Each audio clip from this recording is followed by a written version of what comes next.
Hola, muy buen día. Mi nombre es Carla Martínez Flores. Estoy muy contenta de participar en este tercer conversatorio sobre el Camino Real de Tierra Afuera, organizado por la Secretaría de Cultura. Quiero especialmente extender mi agradecimiento al arquitecto Arturo Villarreal por hacerme esta invitación, por brindarme este espacio. El objetivo de mi charla es plantear una serie de reflexiones en torno al Camino Real de Tierra Afuera y su paisaje cultural. Un paisaje que es producto de habitar y de sobrevivir y de producir en el desierto y que además se mantiene hasta nuestros días, con la intención de valorizar todos aquellos elementos que permanecen a lo largo del camino o al menos en esta región del sur del estado y bueno, que muy pocas veces puntualizamos como arquitectura, ¿no? Que identificamos como parte de la arquitectura. Eh, Voy a compartir pantalla.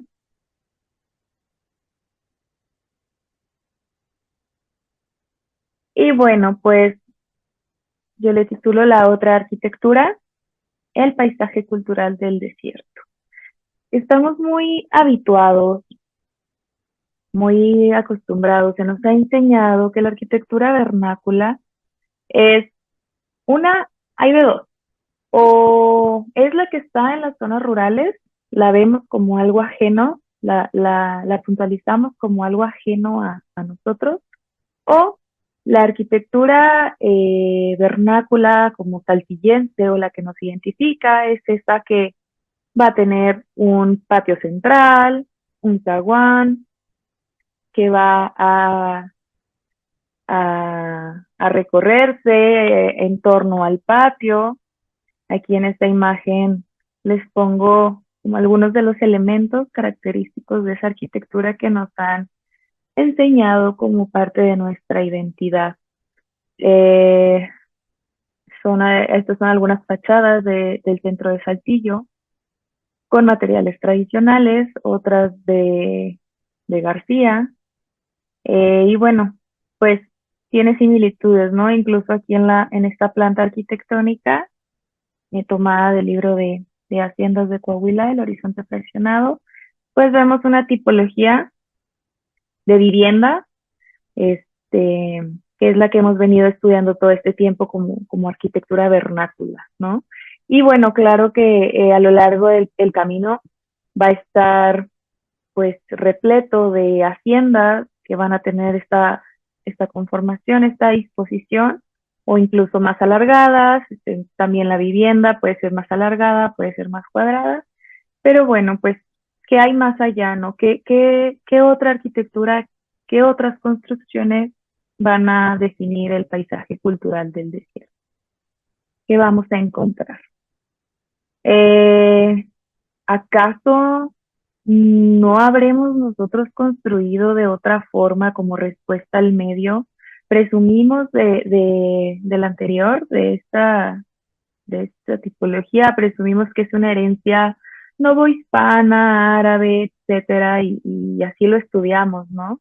Pero ¿acaso nosotros no tuvimos el instinto de habitar con lo que teníamos en el medio, de protegernos, de sobrevivir? ¿No será que existe otra arquitectura que, que hemos minimizado, que hemos subestimado, que la hemos ignorado e incluso la hemos juzgado? Y bueno, pues la intención es valorizar todos estos elementos que pues van a ser muy característicos y tradicionales a lo largo del camino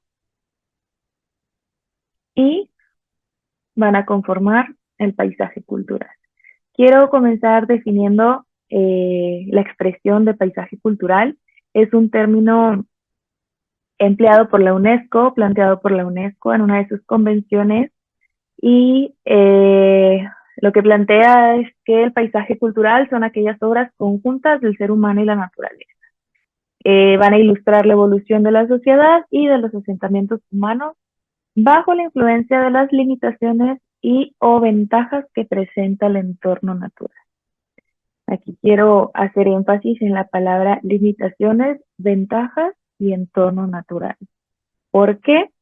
Porque cuando hablamos del desierto normalmente lo relacionamos como con una limitación, con una escasez.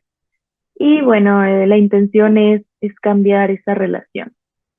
En el entendido de que el paisaje cultural es la acción del ser humano con la naturaleza, es el medio ambiente o el espacio transformado, vamos a preguntarnos qué conforma el paisaje del desierto antes de tener la acción del hombre. ¿Qué tenemos? Bueno, identifico estas tres características importantes. Si se nos viene a la mente una imagen, cuando nos dicen la palabra desierto, se nos viene a la mente una imagen seguramente de un espacio cálido, de un espacio vacío, eh, de un espacio difícil de habitar, donde no puedes estar. Y bueno, pues les presento aquí estas imágenes de paisajes de, del desierto, ¿no? Van a estar conformados por vegetación, por georreferentes y por suelos. Con georreferentes me refiero a cerros, sierras, todo esto de elementos de la topografía o de la orografía que nos van a servir como referentes a lo largo del camino. Eh, y bueno, pues podemos ver en las imágenes que son ecosistemas muy variados, que presentan vegetación diversa, abundantes, y en la primera imagen tenemos un como isotal de palmas yucas. En la segunda imagen vamos a tener vegetación baja, ¿no? Arbustos u otro tipo, pero el terreno sigue siendo rico, sigue siendo abundante en vegetación. Cuanto a los georreferentes, pues es lo mismo, ¿no? Vamos a ver a lo largo de la presentación en las fotografías que presento, vamos a tener una montaña de remate, una sierra de remate visual. Nos van a rodear estos georreferentes y pues sirven también para la ubicación. Y en cuanto a suelos, pues igualmente una abundancia de materiales del suelo. Todo esto va a determinar, evidentemente, la conformación del paisaje cultural. Trae otra serie de fotografías para enfatizar esto que les comento sobre la diversidad del desierto. En la imagen de la izquierda tenemos eh, un acercamiento a un cerro, a las faldas de un cerro, y hasta nos es complicadísimo identificar las especies, ¿no? Identificar si son arbustos, si hay algún, alguna otra, alguna otra planta. Identificamos las palmas yucas porque están acá muy aisladas, pero bueno, es abundante, el cerro está repleto. Y en la imagen de la derecha, esta imagen es ya más hacia el norte del camino, hacia Nuevo León. Pues bueno, vemos cerros con más como diversidad, igualmente de vegetación y diversidad de formas. En esta otra imagen, lo que les comentaba sobre el remate de las sierras y pues incluso la diferencia de los suelos. En la imagen de la izquierda tenemos un suelo ya más trabajado y en la de la derecha un suelo más calizo, y en ambos abunda la vegetación. Acá en la imagen de la izquierda podemos percibir un pequeño caminito, o lo que pareciera una senda o algo que apenas está, ¿no? Un camino que apenas si se ve. En la imagen de la derecha un camino más conformado, seguramente un camino real, y pues que nos va a llevar a zonas de mayor abundancia, zonas, estas zonas como de transición de ecosistemas, cuando nos adentramos más en el medio, pues tenemos esto de paisaje, ¿no? Y esto pues conforma el paisaje del camino real. ¿Qué va a pasar con la acción del ser humano? ¿Qué va a conformar el paisaje cultural del desierto? A partir de estos recursos y con la acción conjunta del ser humano, se va a transformar ese paisaje para formar el paisaje cultural. Eh, Estos recursos del paisaje se pueden clasificar en tres, según Antonio Tamés Tejeda. Hace esta clasificación muy acertada em, sobre el uso de estos recursos. Los divide en tres, por los que requieren una mínima o nula transformación. Como ejemplo está el canto rodado, la piedra laja, que bueno, esta ya va a variar dependiendo del lugar en el que se extraiga, eh, en cuanto a color, apariencia, y el carrizo, ¿no? Son algunos ejemplos de estos recursos que van a extraer y se van a poder utilizar tal cual se extraen. El segundo, la segunda clasificación son aquellos materiales que requieren de un proceso de extracción y habilitado. O sea, se extraen y después se tienen que trabajar para poderlos utilizar. ¿Cuáles van a ser? Pueden ser los morillos, los cercos o la palizada, los sillares de agua, sillares de banco, que son distintos. El sillar de agua como referencia son este material que encontramos en los marcos de puertas y ventanas de las casas del centro de Saltillo. Eh, y por último, los recursos se van a clasificar también según su proceso de manufactura. Esto ya es un proceso más complejo, como lo puede ser el adobe, que pues va a implicar el aditivo de paja y de mucílago de nopal, entre otras cosas, ya dependiendo, pero este implica pues más trabajo, más manufactura. Y bueno, estos recursos que nos van a permitir transformar el paisaje van a equivaler a esa arquitectura, a esa otra arquitectura a partir de lo que tenemos en el entorno. Y me gustaría no dejar pasar una definición de arquitectura, de cómo, de cómo hacemos esa transición de arquitectura y de forma eh, en cuestión de lo vernáculo.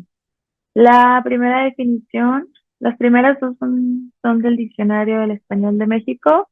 La primera es una definición muy general, la que todos entendemos, con la que estamos muy habituados igualmente, pues es una profesión y una disciplina, ¿no? Y se encarga de construir, sí, muy general. La segunda, a mí me gusta más para estos fines, define arquitectura como esa estructura o forma en que algo está ordenado y compuesto o compuesto. Aquí con estas palabras, con este juego de palabras de estructura ordenada o de forma compuesta, yo creo que nos podemos remitir a la forma arquitectónica de la que va a hablar también el arquitecto Tamés Tejeda, perdón. Y bueno, él va a definir a la forma arquitectónica como aquella expresión material del contenido espacial delimitado por sus envolventes exteriores. O sea, va a ser ese contenido delimitado, ese espacio delimitado que va a tener envolventes, y esto lo podemos traducir como una expresión a través de material que me va a dar una forma arquitectónica, ¿no? Y bueno, dejamos aquí esto de forma arquitectónica para irnos a una tercera definición de arquitectura, muy en general y muy resumida. Es una definición de Violette Leduc. Eh, bueno, a mí me gustó y me llamó la atención esta definición porque habla de la arquitectura como el arte de construir. Sí, se necesitan de dos partes, él dice que se necesita de la teoría y la práctica, pero me gusta el énfasis que hace en la práctica, como esa aplicación de la teoría a las necesidades, a la naturaleza de los materiales, al clima, a las costumbres y a las necesidades de un periodo. Y yo creo que aquí en este ejercicio de aplicar la teoría, por así decirlo, eh, de hacer la práctica, mejor dicho, eh, considerando las necesidades, la naturaleza de los materiales, el clima, las costumbres y aquellas necesidades de la época, nos van a llevar hacia lo vernáculo, hacia la arquitectura vernácula o tal cual al término vernáculo. Y esto es una definición que encontré en Arquitectura Popular del Noreste, del antropólogo Pablo Landar, donde define lo vernáculo como aquello que suma siglos de historia y adaptación al medio y que se manifiesta en modos de habitar y construir. Eh, yo creo que en estas imágenes podemos ver un resumen de esto o verlo más tangible. A ver, hablábamos de arquitectura, hablábamos de la práctica, de las necesidades, hablábamos de la forma arquitectónica, de la envolvente, de la delimitación del espacio y hablábamos de lo vernáculo. Y entonces en la imagen de la izquierda tengo una imagen muy primitiva, muy de la naturaleza, tal cual. Es un nido, este, es un nido en unas ramas ahí muy, todavía muy, bueno, pues era época de invierno, ¿no? No hay tanta eh, abundancia en el paisaje. Pero bueno, pues ahí está el nido, producto de, yo creo que muchas veces lo hemos escuchado como el ejemplo de la arquitectura en la naturaleza, la construcción de la naturaleza tal cual. Y bueno, pues de qué está hecho, de lo que hay en el entorno, tal cual es la máxima expresión de una necesidad de resguardo, de habitar de la naturaleza. Y en la imagen de la derecha, eh, pues aquí se manifiesta de forma más visible una forma arquitectónica, ¿no? Pero viene de esa misma necesidad de la imagen de la izquierda de resguardarse, de protegerse del ambiente o del sol, del exterior, y me dio como resultado más bien una serie de soluciones, de intuición, de sabiduría, de tradición, me llevó a esta representación de lo vernáculo. Esta es se le llama enramada, en este caso es como una enramada profesional, que es esta cubierta eh, hecha a base de fibras vegetales, eh, que vean pues la gran sombra que nos da, ¿no? Imagínense estar acá en medio de el desierto, tal cual, semidesierto, con altas temperaturas en el verano y o en Semana Santa podría ser. ¿Qué necesito? Pues necesito cómo cubrirme, ¿no? Y además le da como ese sentido procesional hacia el templo, hacia la capilla. Y bueno, pues yo creo que es una manifestación y una analogía muy, muy clara de cómo una necesidad tan primitiva y tan básica se manifiesta en la arquitectura. Y entonces, estas manifestaciones nos van a dar formas vernáculas, ya no solamente son esas formas arquitectónicas, sino me gusta más la expresión de formas vernáculas que van a conformar el paisaje cultural del desierto. Em, es importante decir que estas formas vernáculas van a ir desde la delimitación de espacios hasta ya las construcciones más representativas de la arquitectura vernácula. O sea, lo que menos nos imaginemos o lo menos que asociemos con arquitectura va a ser una forma vernácula de respuesta al medio y pues ya por ende pues las construcciones que nos es más fácil asociar con arquitectura. Y traigo una serie de ejemplos para visibilizar esto. Eh, Acá, bueno, este es un camino, claramente, es evidente porque gracias a la delimitación se ha delimitado con flora del sitio, con magueyes, y bueno, pues cercos ya de otro tipo de ramas, de otro tipo de madera. Este es como el acceso al camino, o sea, el camino como que parte de aquí y yo creo que está como muy bien delimitado, muy, muy pues muy bien marcado, ¿no? Esa jerarquía como del espacio. Y bueno, esto pues es una construcción también en el espacio. Sí, en el desierto, pero no porque esté en el desierto quiere decir que no es una construcción. Aquí otro ejemplo de otro camino delimitado tanto por cercos como por construcciones.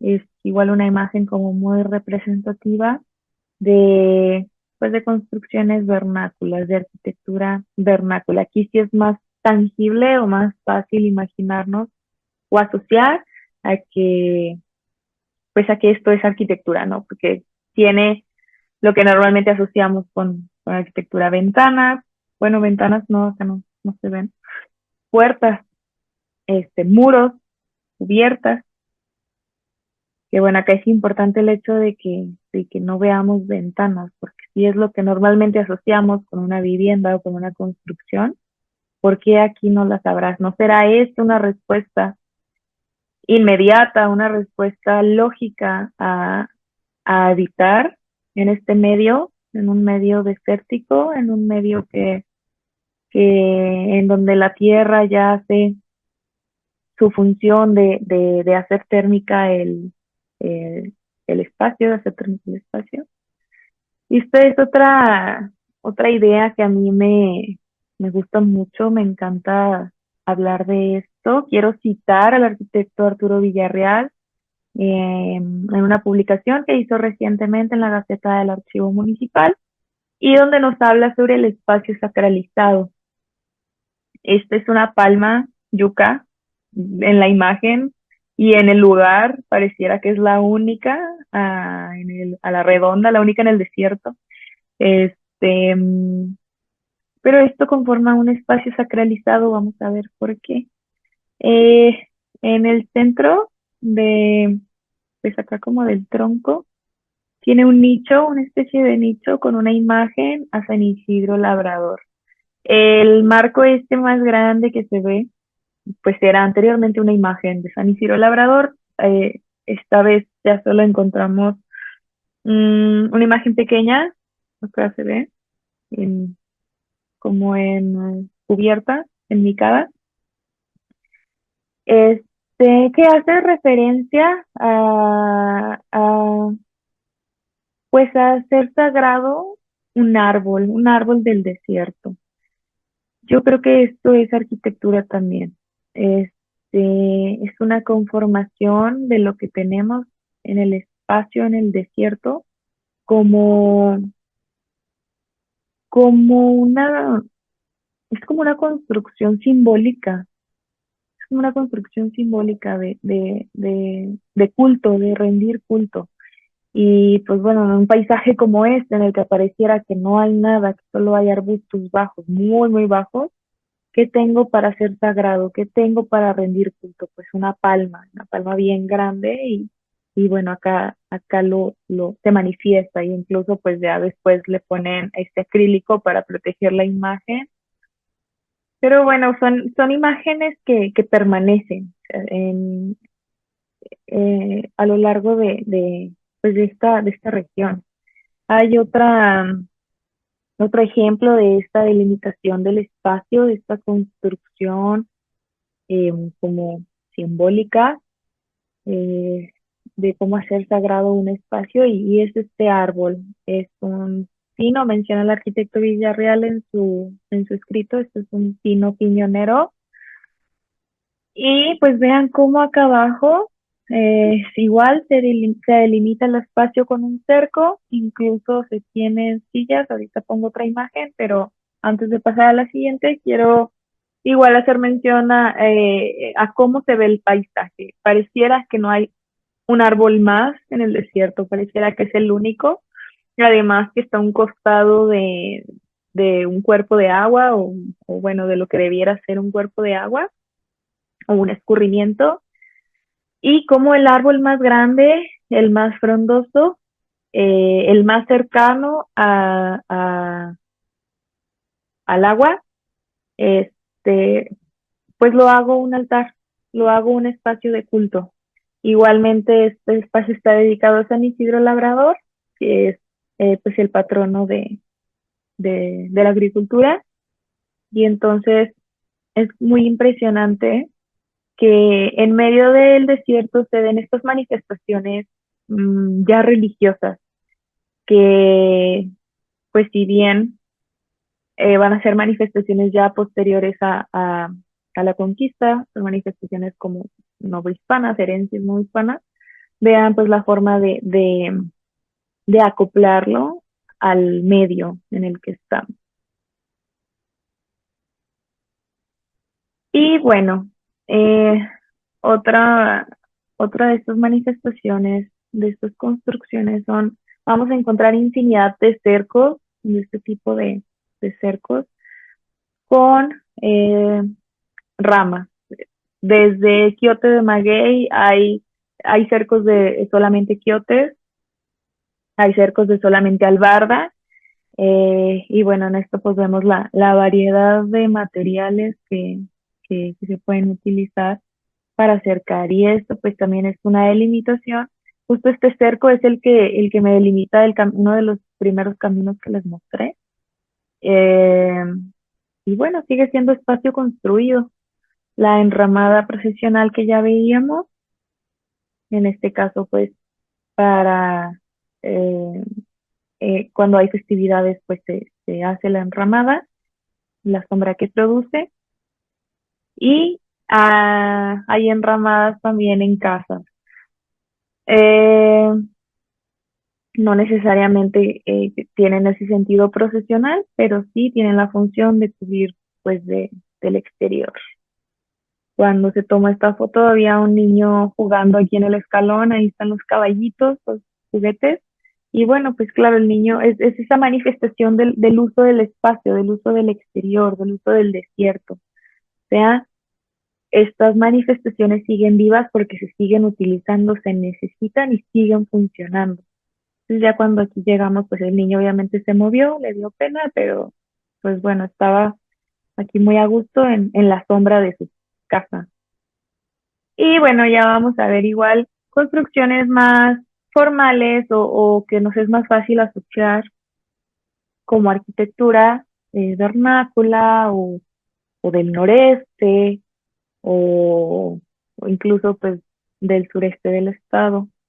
Que bueno, pues acá ya tenemos una combinación de materiales en un muro, muros de piedra con adobe, rajueleado, y hasta se alcanzan a ver vestigios de los lloraderos, que son estas bajantes pluviales muy características de la arquitectura del noreste, eh, que bueno, pues en algún momento tuvieron pues esta función de bajar el agua por los muros de la fachada.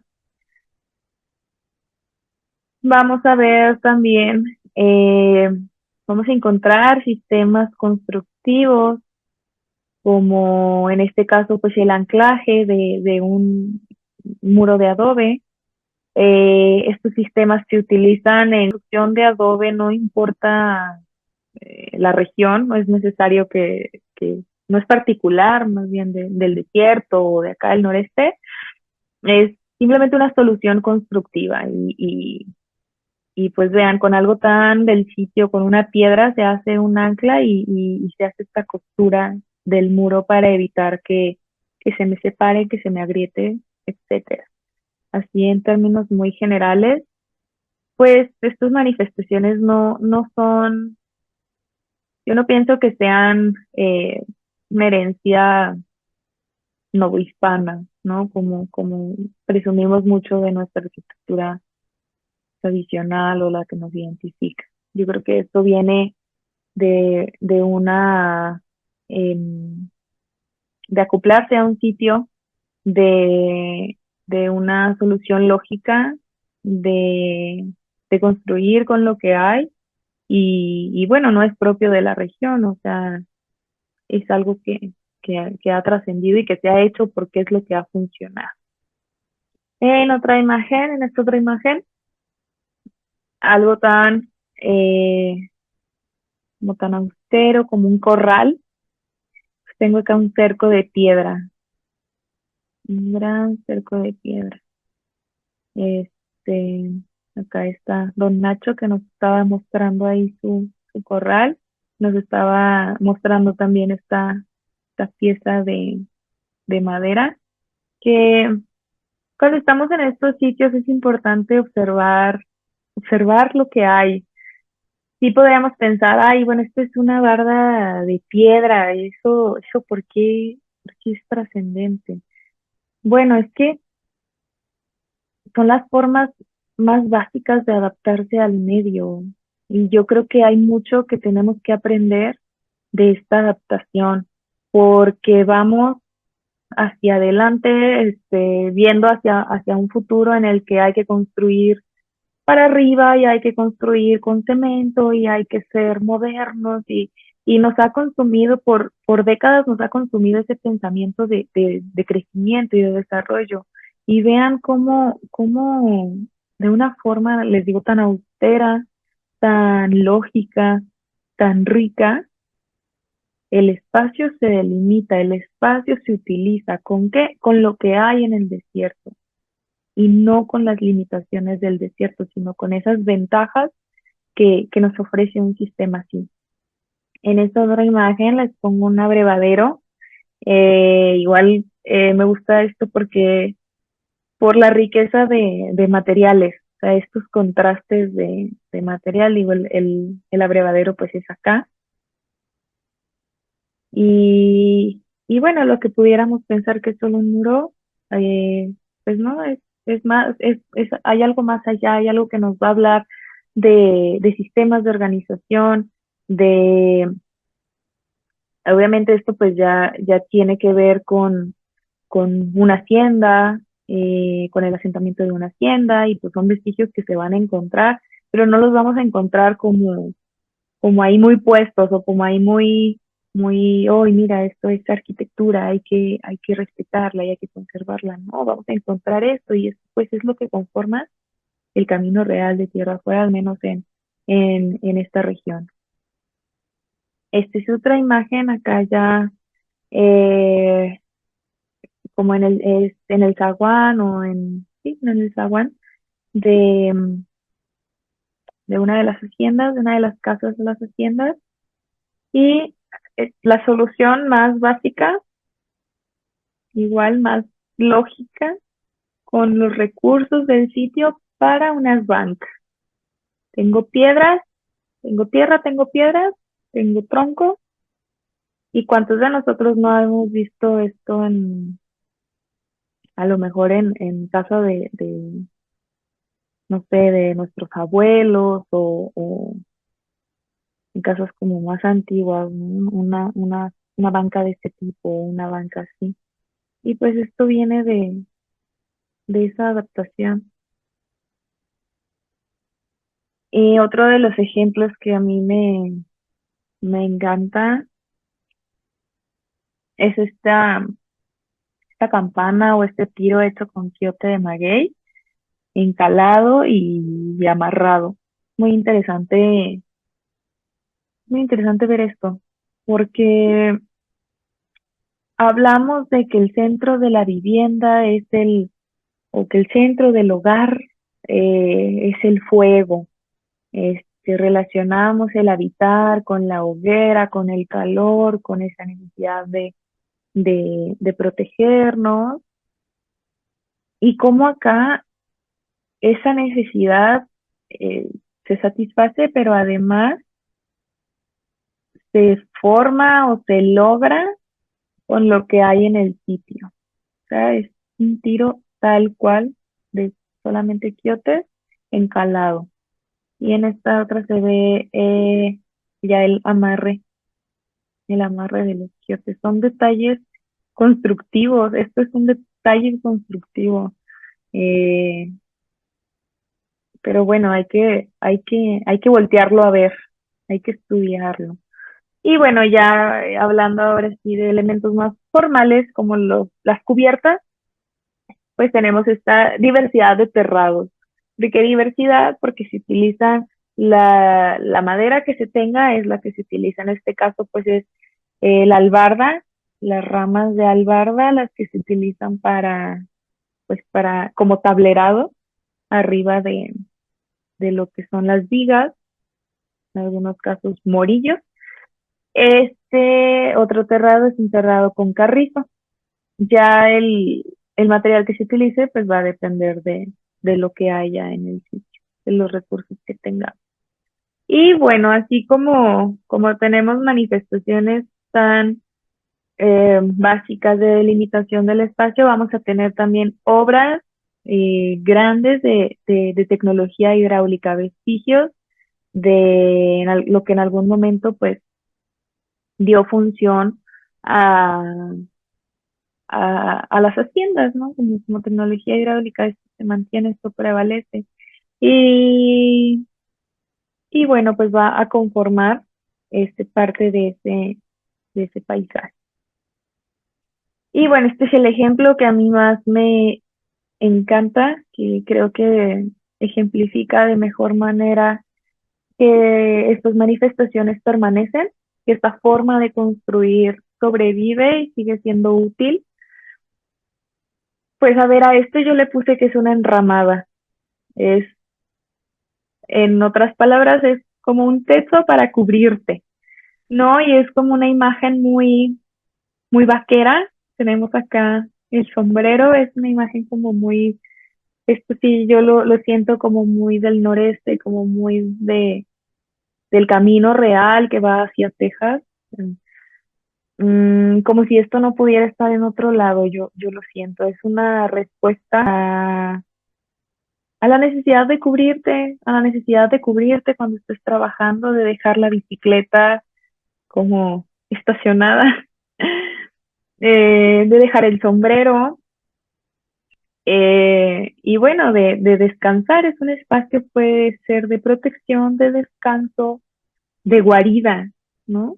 Y entonces a mí me lleva a pensar que esta es una solución que en la prehistoria pues debió de existir, o sea, me remite a la prehistoria mía, a, a decir que esto también es una forma de arquitectura, es una forma de construir, a ver qué hay en el sitio, hay quiote de maguey, hay varejones, hay albarda, y ¿qué tenemos? Pues lonas, cosas plásticas, ya materiales contemporáneos que estaban ahí en el lugar, pero ¿de qué me están sirviendo? Pues para una necesidad básica del ser humano de resguardarse, de descansar, de protegerse del sol o de la lluvia, pudiera ser, pero bueno, pues principalmente del sol aquí en esta región.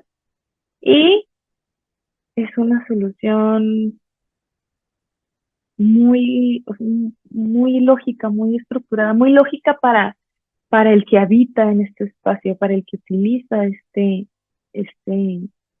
pues sí, este espacio, el que vive en este ambiente.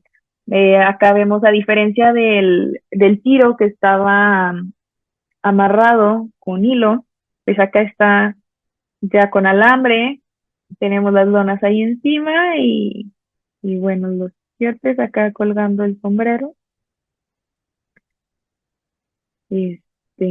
la albarda también se lleva a ver y bueno, lonas, amarrado como se pueda, pero esto, esto es esa otra arquitectura, o sea, son esas otras manifestaciones que vamos a encontrar en el paisaje del desierto. No es solamente las construcciones de mampostería, de adobe, los templos, las haciendas. Claro que hay una gran riqueza en ese medio, en esa arquitectura, pero yo creo que debemos también voltear a ver este tipo de construcciones, este tipo de técnicas, de tecnologías, de herencia, porque se mantienen. Estas fotos no son de hace 10 años ni de hace 5. La mayoría son de 2022, 2023 y bueno, ahí está. Y entonces con esto quiero plantear las reflexiones este, que me interesan.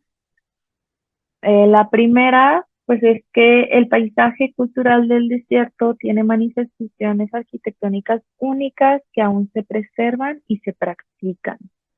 La herencia arquitectónica de nuestra región o de la región no es exclusivamente novohispana. ¿Por qué digo esto? Por los comentarios del principio que mencionaba, que desde la academia nos enseñan en arquitectura a estudiar estas tipologías, esta única forma de hacer arquitectura, estas manifestaciones formales de la arquitectura. Y, y yo creo que el enseñarlo así te crea, te alimenta ese pensamiento de que lo valioso y lo importante es lo que se ve, lo que se puede tocar, la monumentalidad, em, que lo tradicional o lo que nos identifica, pues es cierto tipo de construcciones y yo creo que hay que empezar por ahí para cambiar pues ese pensamiento, ¿no? Dejar de enseñar y dejar de creer que la herencia que tenemos es después de la conquista, porque con esta presentación o con estas imágenes, pues queda como muy claro que la arquitectura que vamos a encontrar en el camino real de tierra afuera, que el paisaje cultural del desierto va a estar conformado por construcciones que responden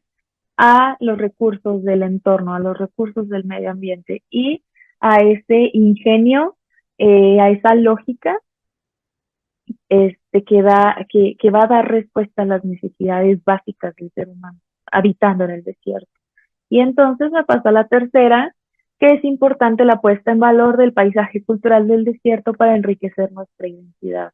Estaba de la mano con el comentario de la segunda reflexión, que si no, si no nos enfocamos, si no puntualizamos, si no ponemos sobre la mesa toda esta herencia, todas estas mm, formas de construir del desierto, vamos a seguir asociando que lo que nos representa pues es el patio central, es los cuartos alrededor del patio, es una puerta con las dos ventanas a los lados.